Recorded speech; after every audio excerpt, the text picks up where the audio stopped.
दोस्तों आज आपके लिए पेश है क्षेत्रफल का बेसिक नॉलेज। अब क्षेत्रफल का बिल्कुल आपको एक एक पॉइंट मिल जाएगा कि ये क्षेत्रफल है क्या। क्षेत्रफल मतलब एरिया, इंग्लिश में बोलेंगे। क्षेत्रफल क्या है? क्षेत्रफल एक कोई भी स्पेस है, जैसे क्या है, कोई भी जगह है, त्रिभुज भी, त्रिभुजाकार कोई जगह हो सकती है, वो भी क्षेत्रफल है। कोई चतुर्भुज के रूप में हो सकती है, वो भी क्षेत्रफल है। तो ये क्या है? एक क्षेत्रफल है, ठीक है ना। कोई वृत्त के रूप में भी हो सकती है, अर्धवृत्त के रूप में भी हो सकती है, ठीक है। और त्रिभुज चतुर्भुज कई प्रकार के होते हैं। वृत्त के बारे में मैं आपको काफी जानकारी दूंगा। तो आप लोग देखेंगे त्रिभुज क्या है। तो पहले त्रिभुज, उसके बाद चतुर्भुज और उसके बाद वृत्त। तो सबसे पहले देखिए आप लोग त्रिभुज। त्रिभुज होता क्या है सर, उससे समझेंगे आप लोग। त्रिभुज, त्रिभुज क्या होता है? त्रिभुज बेटा तीन जो रेखाएं होती है ना, तीन सरल रेखाओं से जो आकृति बंद होती है उसे त्रिभुज कहते हैं। कैसे? क्या? तीन सरल रेखाओं से बनी बंद आकृति त्रिभुज कहलाती है। जैसे क्या सर, अगर अपन एग्जांपल ले तो देखिएगा, तीन रेखाएं हो गई, 1 2 3, और तीनों कैसी हैं? सरल रेखाएं से आकृति जो बंद हो गई उसे क्या कहते हैं? अपन त्रिभुज कहते हैं। मतलब क्या हो गया सर कि तीन सरल रेखाओं से बनी बंद आकृति त्रिभुज कहलाती है। करेक्ट बेटा? तो देखिएगा बच्चों, त्रिभुज के में तीन कोण होते हैं और तीन भुजाएं होती है। देखिएगा कैसे कि सर देखिए, एक भुजा ये है, एक ये है, एक ये है, तो तीन भुजाएं और तीन कोण। मतलब कुल बात करें तो त्रिभुज के 6 अंग होते हैं। कौन कौन से होते हैं? त्रिभुज के कितने अंग होते हैं? त्रिभुज के 6 अंग हैं। कौन कौन से हैं? 3 भुजा और 3 कोण। तो ऐसे करके त्रिभुज बन जाता है। और एक और बात करें तो क्या, त्रिभुज के तीनों कोणों का योग, त्रिभुज के तीनों कोणों का योग आप लोगों को पता होगा 180 डिग्री होता है। त्रिभुज के तीनों कोणों का योग कितना होता है बेटा? 180 डिग्री। अब देखिएगा त्रिभुज कई प्रकार का होता है। कभी कभार त्रिभुज भुजाओं के आधार पर त्रिभुज का नाम दिया जाएगा आपको। कभी आपको किस पे दिया जाएगा? कभी आपको उस पे दिया जाएगा। कैसे? कि सर कोण के आधार पर त्रिभुज कितने प्रकार के होते हैं। तो देखिएगा आपको मैं बताता हूं त्रिभुज। तो फिर से डालते हैं त्रिभुज। तो त्रिभुज देखिएगा बेटा, त्रिभुज क्या है समझेंगे आप लोग बिल्कुल एक एक बात को। त्रिभुज दो प्रकार के होते हैं, कोण के आधार पर, कोण के आधार पर। उसके बाद दूसरा है भुजा के आधार पर। ये कोण के आधार पर, दूसरा क्या? भुजाओं के आधार पर। कोण के आधार पर और भुजाओं के आधार पर दो टाइप के त्रिभुज होते हैं। सर कोण के आधार पर कौन सा होता है? देखिए कोण के आधार पर भी कई टाइप होते हैं। जैसे कौन सा सर? एक समकोण त्रिभुज। समकोण त्रिभुज क्या होता है सर? समकोण त्रिभुज क्या होता है बेटा? समकोण त्रिभुज की क्या कंडीशन है? देखिएगा, इसका एक कोण होता है ना, वो कैसा होता है? इसका एक कोण 90 डिग्री होता है। एक कोण 90 डिग्री, एक कोण 90 डिग्री का होता है। इसकी क्या खासियत है? समकोण त्रिभुज कोई भी एक कोण, सभी नहीं हो जाएंगे, नहीं तो फिर तो दिक्कत आ जाएगी। तो एक कोण क्या? 90 डिग्री। अब त्रिभुज समकोण के बाद न्यून कोण त्रिभुज। सर न्यून कोण त्रिभुज क्या होता है? किसी तीनों कोणों का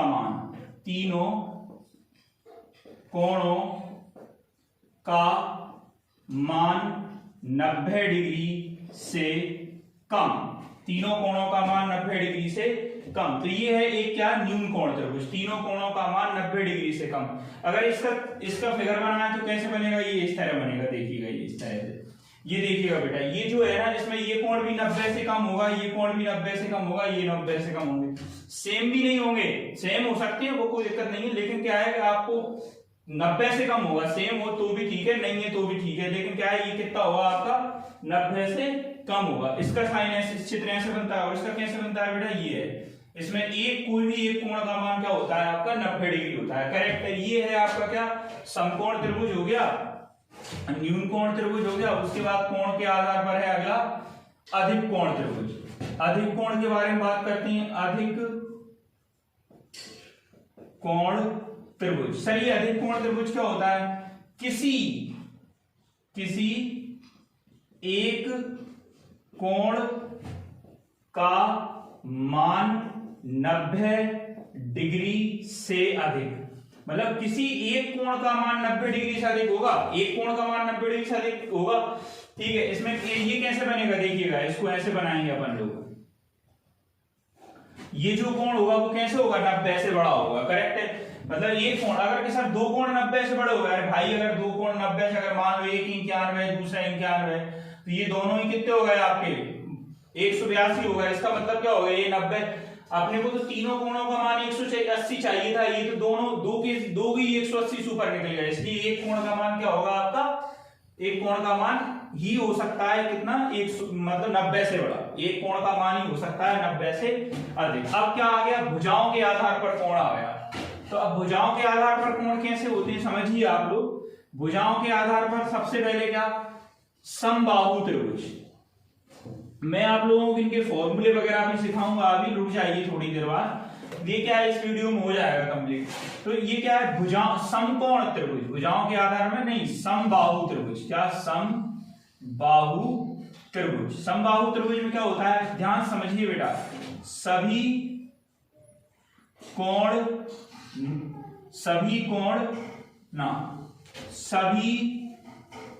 भुजाएं बराबर, सभी भुजाएं कैसी होती हैं, बराबर, और सभी कोण बराबर।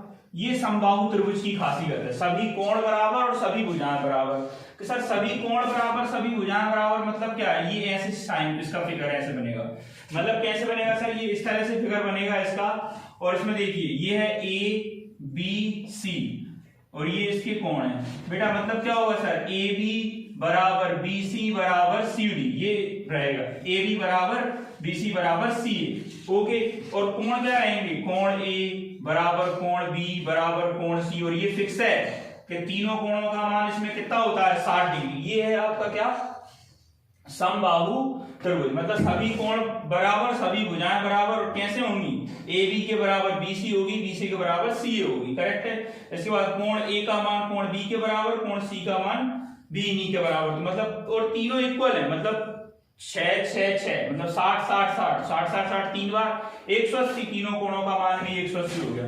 इसके बाद बेटा ये क्या है, दूसरा है समबाहु त्रिभुज। क्या, समबाहु त्रिभुज। समबाहु त्रिभुज मतलब क्या बेटा, सभी, इसमें समद्विबाहु त्रिभुज, सॉरी बेटा, समद्विबाहु त्रिभुज। सर ये समद्विबाहु त्रिभुज क्या होता है, देखो नाम से क्लियर हो रहा है कि समान दो भुजाएं कैसी होंगी इसमें, समान, मतलब क्या, त्रिभुज की कोई दो भुजाएं लंबाई में बराबर, लंबाई में कैसी होंगी, बराबर, करेक्ट बेटा। तो ये कोई भी दो भुजाएं लंबाई में आपकी कैसी होंगी, बराबर होंगी, ओके। तो मतलब सर कैसे होगा, और एक और बात है कि जो बराबर भुजाएं होती हैं उनके सामने के कोण भी बराबर होते हैं। ये इसका चित्र कैसे बनेगा, इस तरह से बनेगा, देखिएगा आप, ये इस तरह से, ये भुजा और ये भुजा बराबर, मतलब ए बी सी मतलब क्या बेटा, ए बी बराबर होगा ए सी के, और बराबर भुजा कौन कौन से होंगे, ए बी बराबर है ए सी के, तो ए बी के सामने कोण कौन सा बन रहा है, सी बन रहा है, तो मतलब क्या, कोण सी बराबर ए सी के सामने कौन सा कोण बन रहा है, बी, मतलब बराबर कोण बी हो जाएगा। इस तरह से समझ रहे हो यार। क्या, समद्विबाहु त्रिभुज में किसी त्रिभुज की कोई दो भुजाएं लंबाई में बराबर होंगी, ठीक है ना। अब कैसे कि सर ए बी बराबर हो गया ए सी के, मतलब क्या है, ए बी बराबर ए सी के हो गया, ए बी बराबर ए सी के, और जो बराबर भुजाएं उनके सामने के कोण भी बराबर होंगे, कैसे, ए बी बराबर होगा कोण सी के, कोण बी बराबर होगा कोण सी के। इसके बाद होता है क्या बेटा, विषमबाहु त्रिभुज। क्या, विषमबाहु त्रिभुज, नाम से ही क्लियर हो रहा है, विषमबाहु मतलब बाहु मतलब भुजाएं, तो विषम सभी भुजाएं की माप अलग अलग, मतलब सभी प्रत्येक, मतलब भुजाएं बराबर नहीं होती, कोई भुजा बराबर नहीं, कोई भी भुजा बराबर नहीं होती इसकी, आपस में कैसी नहीं होती बेटा, इसकी भुजाएं आपस में, कोई भी भुजाएं आपस में बराबर नहीं होती। ओके बेटा, और कोण भी बराबर नहीं होते, कोण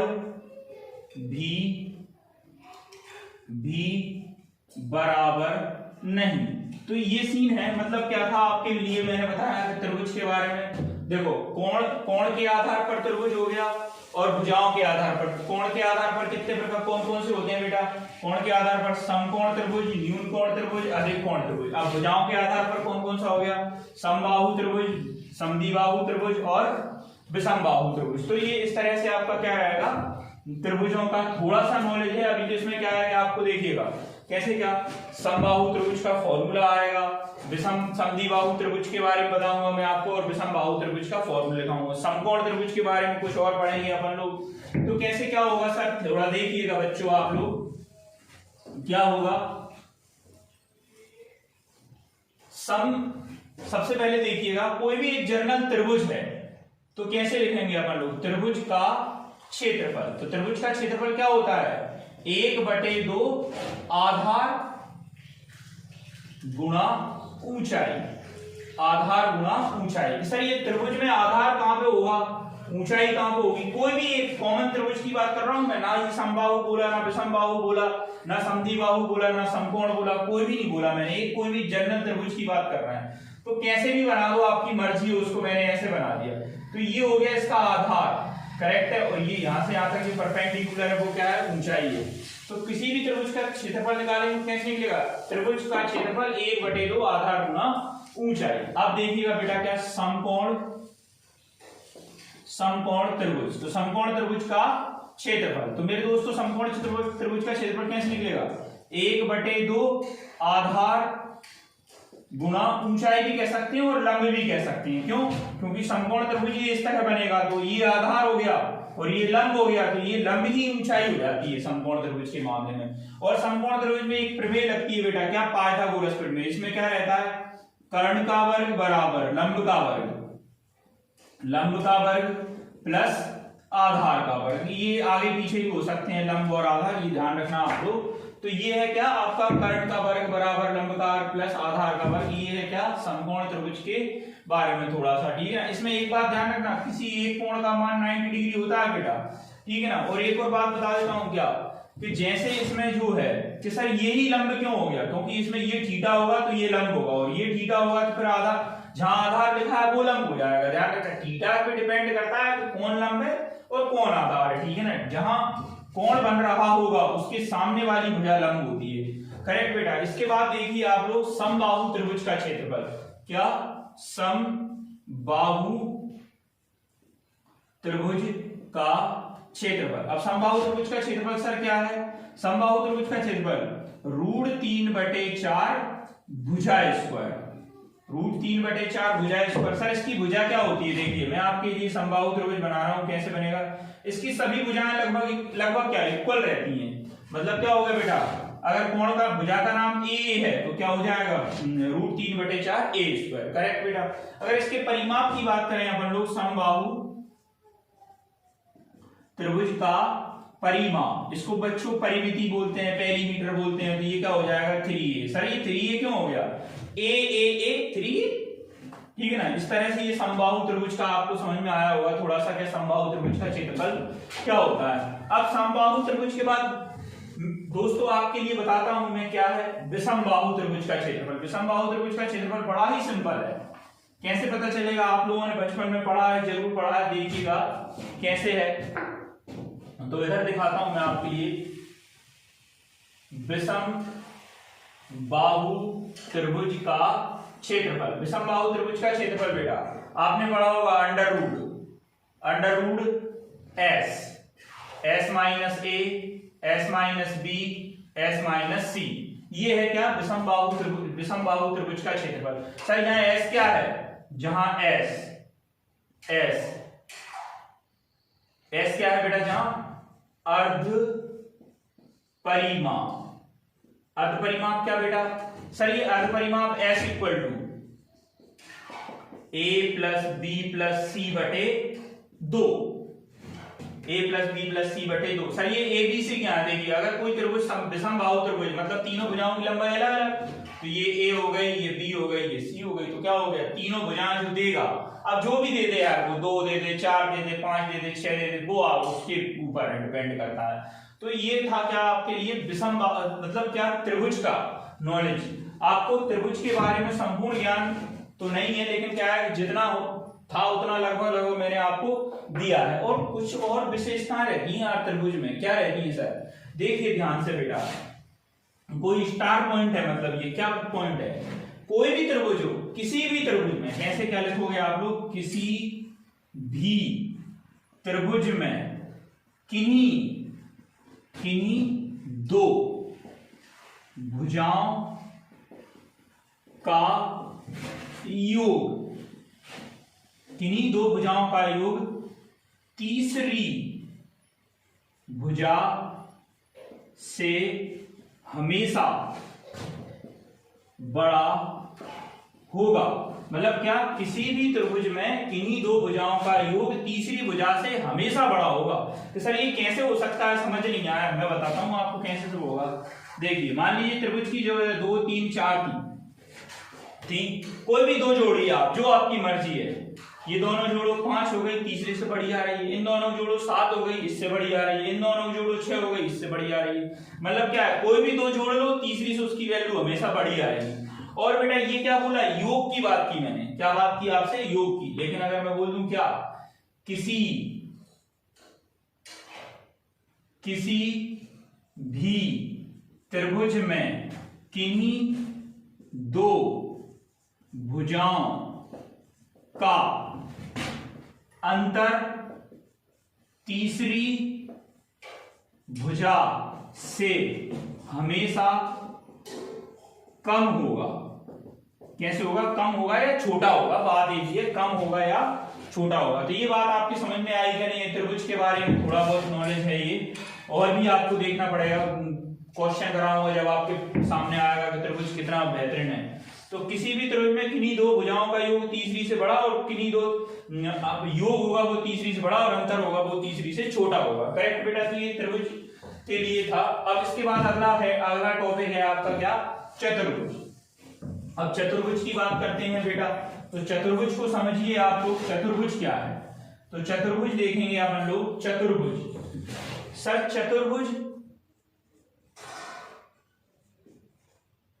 सर, ये चतुर्भुज क्या है, देखिएगा बेटा। जैसे मैंने आपको त्रिभुज में बताया उसी प्रकार थोड़ा थोड़ा मिलता है।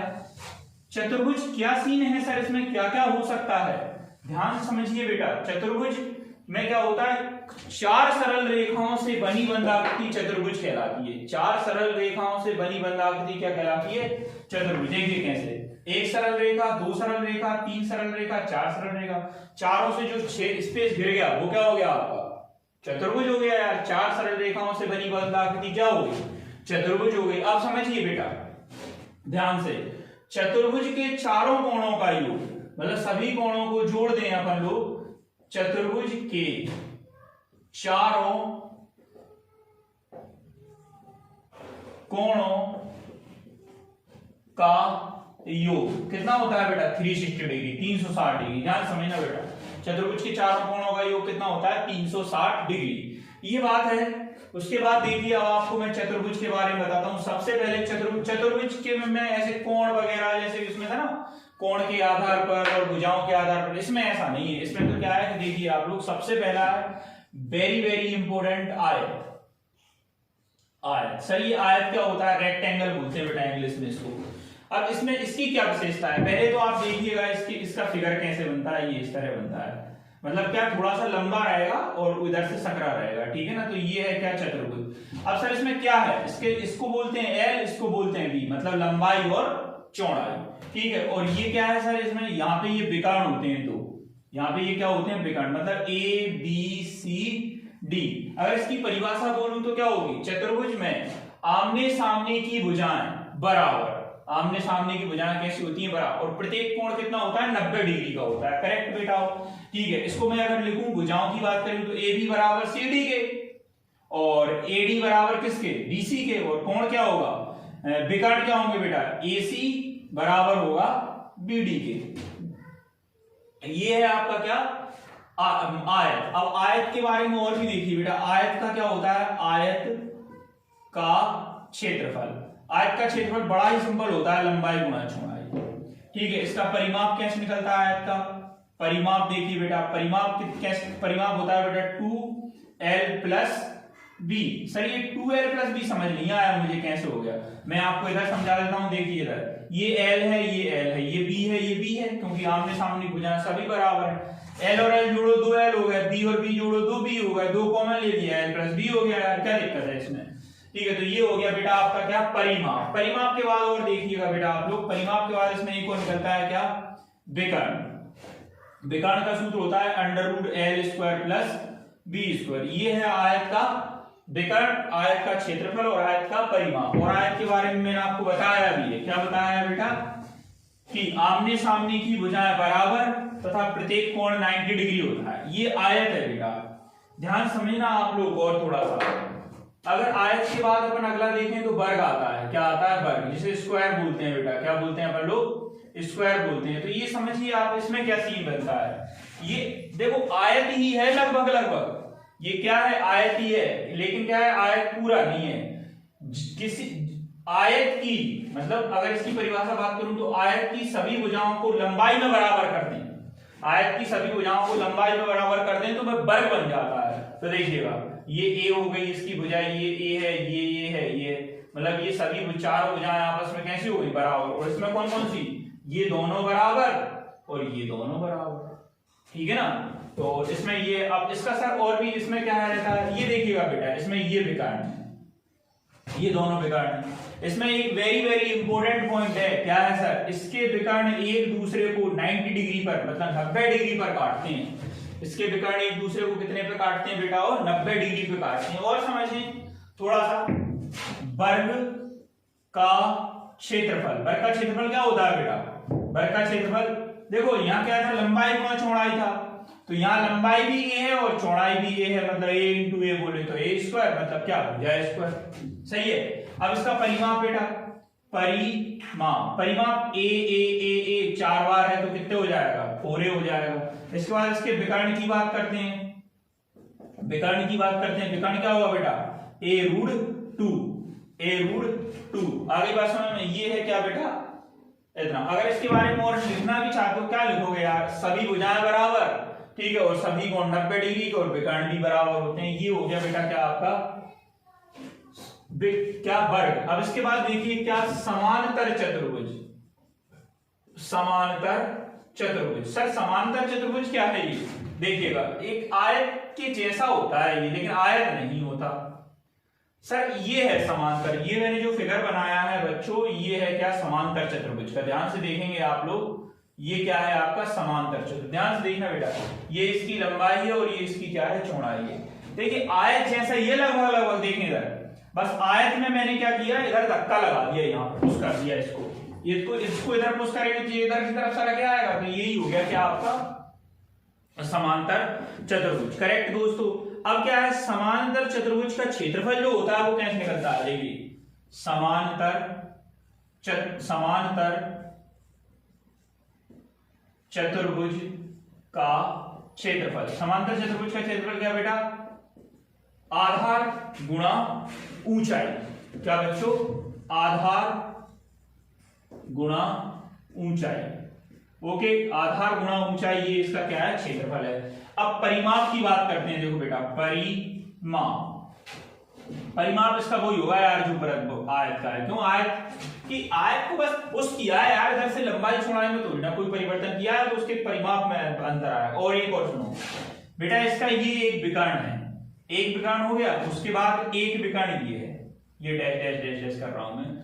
ये जो विकर्ण होते हैं ना आयत, ये समचतुर्भुज को, समांतर चतुर्भुज को विकर्ण दो बराबर भागों में बांटते हैं। मतलब ये विकर्ण के इस तरफ का हिस्सा और इस तरफ का हिस्सा बिल्कुल इक्वल होंगे, और विकर्ण के इस तरफ का हिस्सा और इस तरफ का हिस्सा ये दोनों भी बिल्कुल इक्वल होंगे, कोई भी परिवर्तन नहीं होगा। पूछ सकता है वो, इसका एरिया दे दिया, बताइए इसका कितना है।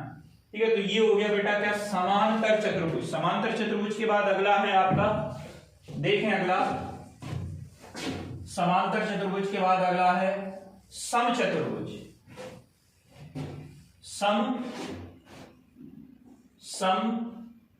समचतुर्भुज। सर ये समचतुर्भुज क्या है? देखिएगा बेटा, ये लगभग वर्ग के टाइप का रहता है, इसकी भुजाएं वर्ग जैसी बराबर होती हैं। देखिएगा ये वर्ग है, देखो इसकी भुजा ये बराबर है, इसके बराबर ये, और इसमें ये विकर्ण है, ये दोनों इसके विकर्ण है। अब इसका क्षेत्रफल की बात करें, मतलब समचतुर्भुज में सभी भुजाएं बराबर, लेकिन इसके विकर्णों की लंबाई बराबर नहीं होती। क्यों? ये देखें, ये लंबा है, ये छोटा है, दिख भी रहा है, कोई दिक्कत नहीं उसमें। इसके विकर्णों के जरूर नाम होते हैं, D1 D2। विकर्ण क्या है बेटा? यहाँ विकर्ण equal to D1 and D2, मतलब दो विकर्ण होंगे D1 और D2। तो इसका क्षेत्रफल सर, क्षेत्रफल देखिए इसका क्या होता है, क्या है समचतुर्भुज का क्षेत्रफल।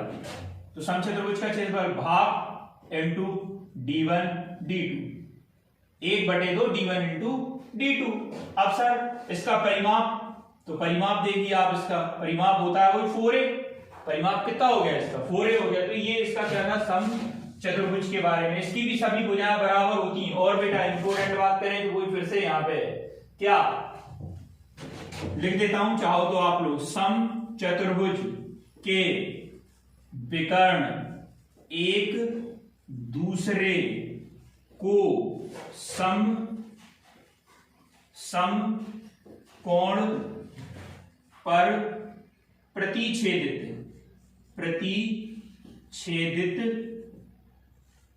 करते हैं।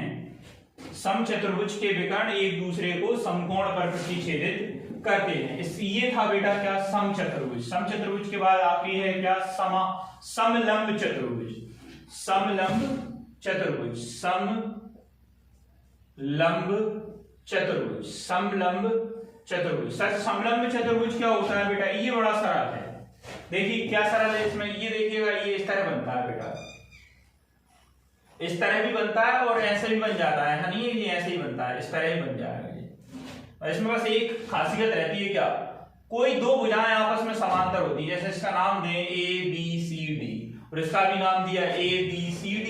तो इसमें देखो AB समांतर है CD के, मतलब कैसे, AB समांतर होगा CD के। और इसमें भी देख लो बेटा, AD समांतर है, ये साइन जो है ना ऐसे लंबे डंडे खींच रहा हूं तो वो समांतर के होते हैं, ठीक है। तो ये AB समांतर हो गया किसके, CD के, करेक्ट बेटा, या DC के। तो ये समांतर चतुर्भुज। अब समांतर चतुर्भुज का क्षेत्रफल देखें, समलंब चतुर्भुज, सॉरी यार, समलंब चतुर्भुज का क्षेत्रफल, समलंब चतुर्भुज का क्षेत्रफल। समलंब चतुर्भुज का क्षेत्रफल बेटा क्या होता है? समलंब चतुर्भुज का क्षेत्रफल बेटा 1/2 समांतर भुजाओं का योग इंटू ऊंचाई। सर ऊंचाई कहां है इसमें बेटा? ये परपेंडिकुलर जो दूरी होती है ना समांतर भुजाओं के बीच की, उसी को ऊंचाई बोलते हैं। ये हो गया क्या आपका समलंब चतुर्भुज। तो ये छोटा सा सिस्टम बताया है मैंने आपके लिए मतलब चतुर्भुज के बारे में। बेटा एक बात कहूं मैं आप लोगों के लिए, अगर आप इसके क्वेश्चन करोगे, अगर आप लोगों को पूरी आर्ष अग्रवाल करना वो भी मैं पढ़ा दूंगा आप लोगों के लिए, थोड़ा सा सब्र करिए आप लोग। इसके बाद ये तो हो गया क्या चतुर्भुज में, आपको मैंने बताया, त्रिभुज बताया, त्रिभुज के बाद मैंने आपको सिखा दिया चतुर्भुज क्या होते हैं, चतुर्भुज कितने प्रकार के होते हैं, चतुर्भुजों के फॉर्मूले क्या हैं, और इनके बारे में बेसिक जो भी जानकारी देना था वो मैं दे चुका हूं। इसके बाद अगला है वृत्त। अगला क्या है? वृत्त। तो देखिए वृत्त, सर ये वृत्त क्या है? सर्किल जिसे कहते हैं लोग। तो देखिएगा बेटा वृत्त में ये वृत्त है, ये वृत्त का, ये जो है ना वृत्त में बीचों बीच, ये वृत्त का केंद्र है। ये वृत्त का क्या है? केंद्र है, वृत्त का केंद्र। और ये सर क्या है? परिधि है, मतलब ये है हमारी परिधि, अंग्रेजी में सरकमफेरेंस बोलते हैं। और ये केंद्र है, सेंटर है। केंद्र से परिधि तक की दूरी त्रिज्या कहलाती है। केंद्र से परिधि तक की दूरी क्या कहलाती है? त्रिज्या कहलाती है। अब समझिए बेटा, अगर इसकी परिभाषा बोलूं तो देखना बहुत छोटी सी परिभाषा है। कैसी परिभाषा है? इस मेरे हाथ को देखना आप लोग, एक स्थिर बिंदु से, स्थिर बिंदु हो गया मेरा पॉइंट ये हाथ, स्थिर बिंदु से नियत दूरी मतलब कांस्टेंट डिस्टेंस, नियत दूरी पर एक गतिमान बिंदु के बिंदु पथ को क्या कहते हैं? वृत्त कहते हैं। कैसे सर? एक स्थिर बिंदु से नियत दूरी पर गतिमान बिंदु के बिंदु पथ को वृत्त कहते हैं। ये वृत्त की परिभाषा हो गई। हाँ सर। अब और बताएं इसमें आप लोग, ये तो वृत्त हो गया, ये वृत्त की क्या हो गया बेटा, त्रिज्या। और देखें ये बेटा, जब कोई रेखा केंद्र से होकर जाएगी और वृत्त की परिधि को दो बिंदुओं पर स्पर्श करेगी तो उसे क्या कहते हैं बेटा, जीवा। तो ये क्या हो जाए, जीवा क्यों, व्यास, इसे क्या कहते हैं, व्यास। इसको मैं डी से डिनोट करूंगा। पता है आपको क्या है, ये डी जो है ना बेटा 2r से मिलकर बनता है, इसलिए डी की वैल्यू क्या हो जाती है, 2r हो जाती है। और r की निकालेंगे तो क्या हो जाएगी, d/2 हो जाएगी। मतलब व्यास की आधी त्रिज्या होती है, या फिर त्रिज्या का डबल व्यास होता है, बस कहानी फिनिश। ठीक है, अब इसका क्षेत्रफल बात करते हैं। वृत्त का क्षेत्रफल, वृत्त का क्षेत्रफल बेटा, वृत्त का क्षेत्रफल दोस्तों πr²। अब परिधि इसकी, वृत्त की परिधि, तो वृत्त की परिधि 2πr, तो ये वृत्त की परिधि है और ये वृत्त का क्षेत्रफल है। इसके बाद एक और बनता है यार, क्या, अर्धवृत्त। सर ये अर्धवृत्त कैसे बनता है, मतलब अरे कुछ नहीं बनता भाई, वृत्त को आधा कर दो अर्धवृत्त बन जाता है, वृत्त को आधा कर दो अर्धवृत्त बन जाता है। बेटा इसका क्षेत्रफल देखें तो क्या लिखेंगे, वृत्त, अर्धवृत्त का क्षेत्रफल,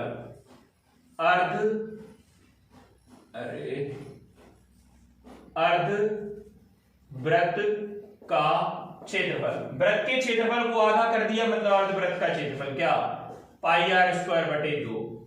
वृत्त के क्षेत्रफल को आधा कर दिया, इसका मतलब क्या हो गया बेटा। अब देखो अर्धवृत्त की परिमिति क्या होती है, अर्धवृत्त की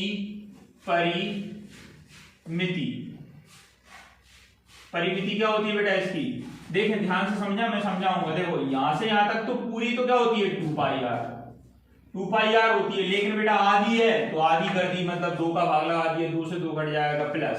देखें बच्चों यहां से लेके यहां तक की दूरी r है और यहां से लेके यहां तक की दूरी भी r है, तो ये r और r क्या हो जाएगा, 2r हो जाएगा। तो ये इस तरह से अर्धवृत्त की परिमिति। इसमें एक बात और होती है बेटा, चाप की लंबाई, चाप की लंबाई अभी समझा रहा हूं। चाप की लंबाई क्या होती है, ये है आपकी क्या, चाप की लंबाई। इसके बाद वृत्तखंड का क्षेत्रफल, वृत्तखंड का क्षेत्रफल। अब वृत्तखंड का क्षेत्रफल भी क्या है समझिए, कोई दिक्कत नहीं है, आप लोग बड़े सरलता से बता दूंगा मैं आपको। देखिए ये कोई एक वृत्त है, इसको मैंने ऐसे काट दिया यहां से, ये जो इतना जो कटा हुआ है जैसे केक होता है, अपन उसमें ऐसे चक्कू से निशान लगा दें ना, दो उसी टाइप से। तो ये जो है ना वृत्तखंड आगे ना निकल के, तो ये जो आता है ना बेटा थीटा डिग्री पे होता है, कितने होता है, थीटा पे। तो वृत्त चाप की लंबाई, अब से सर ये चाप की लंबाई क्या है, ये जो यहां से यहां तक का चाप है वो चाप की लंबाई है। तो देखो लंबाई किससे निकलती है, परिधि से निकलती है। क्यों, क्योंकि ये चारों ओर की क्या है, परिधि है, तो यहां से यहां तक की दूरी परिधि में से ही निकल रही है यार। तो क्या हो गई 2πr इंटू θ/360। सर ये θ/360 मैंने बोला यार, यहाँ थीटा बनता है, ठीक है।